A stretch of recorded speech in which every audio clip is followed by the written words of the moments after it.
Well, we are here in the kitchen, and here's the thing, everybody. Spring cleaning season has definitely begun. We've been talking about this, and today our family is teaming up to share some of their favorite ways to stay organized and keep things nice and tidy. Marie and I here, like I mentioned. Then we got Kim and Deb and Orly's waiting, standing by as well. Okay, guys, we'll get to you in just a sec. Okay. But we're going to start right here in the kitchen with something that needs oftentimes to be organized, to be clean, to smell better. I'm talking about the fridge. Well, the kitchen is the heart of the home, so Yes. I really look forward to spring cleaning my kitchen, and that means the fridge, Yes. because the kids are going in and out of it. So you can see this is what it looked like before. I had a very, very big problem with it, me and my OCD. Yeah, that's like a normal, everybody home, we can relate to that. Oh, and You know, I can too. I absolutely can too. And here's the thing, the reason why you want to get your fridge super organized is because I know what it's like at the end of the day when the kids are home and you're trying to rush to get all the dinner made and everything, and it's so stressful. If you do this organization, it will truly help with that. So beautiful. Let's see show you what I did. Yeah. So you can see this is what the fridge obviously looked like before. The biggest problem here is that things that go together were not together. So I recommend taking literally everything out. So you can see the things that don't go in the fridge, put those in a different location. And then I recommend having cut veggies. Just have them ready to go, because then you can feed people healthy food that is already cut up.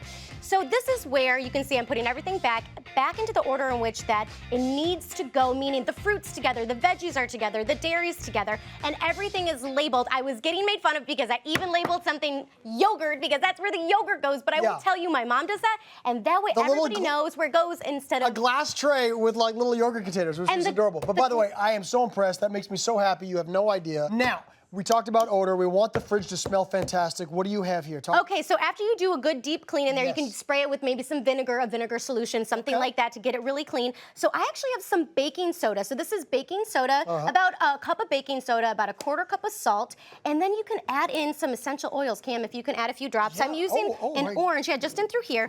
Pop it into a glass container, and then put this open into the back of your fridge, and it will keep all of your fridge smelling nice and clean. And this is a couple months, and then you can change it out again. It smells fresh, like it just got cleaned. So spring cleaning all year long. So great and super helpful. And I know Debbie and Kim are going to be very helpful with their tips as well. Hi, guys. We certainly are. That's right. We have our food taken care of. But what about our makeup? You know, we know food expires, but a lot of people, I don't think, realize that there are expiration dates on a lot of our makeup. The stuff we're putting on our skin. That's right. So it's super important, right? Well, here's one of the most important tips, that the expiration date on your makeup is when you begin use. Okay. So it isn't when you purchase it, it's when you begin use. When you open it. Yes. So cosmetics trap bacteria, Deb, and it's really important to replace them regularly to avoid any skin irritations, breakouts, any eye infections, which I know we've all encountered in the past.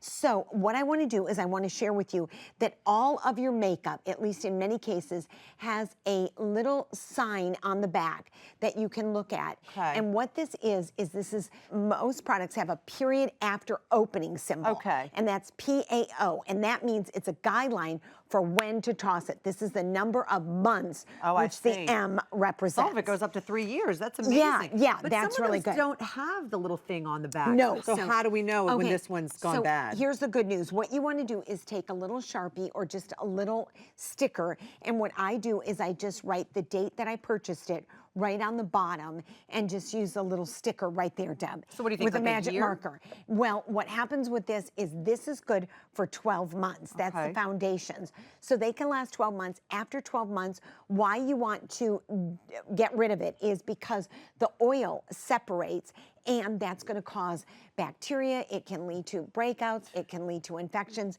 You want to toss it. It's so important. Now, what about the powders? Now, the next thing would be your blushes, your bronzers, even your eyeshadows. Now, what you want to do with this is they last for about 24 months. Okay. And you'll see that many times on the back of your face powders. You want to keep your lids tightly closed, and you want to throw away anything that's been exposed. If a lid is missing, get rid of it. Okay, now let's talk about our eyes, because they can be super sensitive. The liquid eyeliner and the mascaras. Yeah, so here's our eyeliners and our mascaras, and I think you cannot be too careful with this. This is 6 months for the eyeliners, because it really is something that you're going to have right by your eyes, Deb. It's open. Yes, if it's clumpy, toss it. Never share your mascaras. 3 months is the limit for anything that's going right by your eyes. Okay, Absolutely. good to know. Now, lipsticks, which I am definitely a culprit of never throwing away. I know you find your right lipstick color. Maybe they discontinue it, you know, oh, you don't want to get rid of it. But lipsticks are only going to last for 24 months, which is quite a long time, really. Also, you want to try to store them in a cool, dry place. Always have the cap on. Use a lip brush whenever possible to avoid any unnecessary contact with your skin. So I like to use lip brushes. It's also more sanitary as well. All right, great information. It's going to keep us all very healthy and not getting any sort of skin infections. It's not worth it. It is not worth it. Meanwhile, Cam has found his way over to Orly, and I know Orly agrees. Throw all that makeup out if it's old, Well done, Orly. you guys. You're killing me. Good stuff I right know. there. That was genius. We've got the kitchen, we've got makeup, and now we're going to move to the closet storage, you know, cleaning things out, reorganizing, and you've got a really fun way to do it, especially with our shoes. Yeah, exactly. You know, making sure that you have enough space to keep all of your shoes is a big one. We've all got, you know, many of us have multiple members in our family. People are putting their shoes in the front, whatever it is. So this is a fun way to do it. And we're actually going to be using the concrete tubes. These are like you know, they're used for concrete forms, and that's what we're going to use to make it. It's really fun. What a good idea. Yeah. And really fun as well. Okay, so what do we need to do? So when you buy the forms at your local hardware store, they come in these heights. They come in large sections. So the good news is you only need to buy 1 or 2 of them. With an X-Acto knife, it will cut right across. It's not big. It's very, very thin. So simple X-Acto knife, just make a line, and you'll be able to cut right through it. No problem. Enough. Yep, sure. You want to cut them all to the same length because we're going to stack them up and lean them against the wall.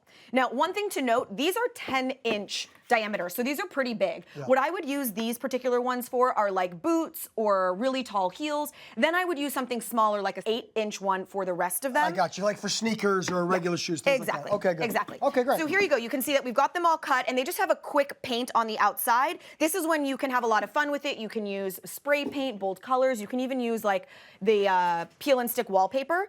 Now, all I'm going to do is add a little bit of hot glue. I drew a line of where they're going to connect, so I'm going to do a teeny bit of hot glue. Oh, there you go. On those lines, and now I'm just going to take it and push it together. There you go. Give this a second to dry, and basically you can do multiple sections at a time. What a good idea. If you tried to stack them without doing that, good luck. Yeah, That's all I have exactly. to They'd be say. rolling all over the place. Really fun way to do it, and I'm telling you right now, this may not be the point, but I could probably even get a few pairs into each cylinder. No, 100%. Without even trying to work too hard. Even with the heels, we could do that. You could absolutely add them in. We have one for now just so you can see how much space there is, but you could fit in twice as many shoes in there. I love this segment. Spring cleaning is one of my favorite things in the world. Full instructions, you know where to go. HallmarkChannel.com, everybody.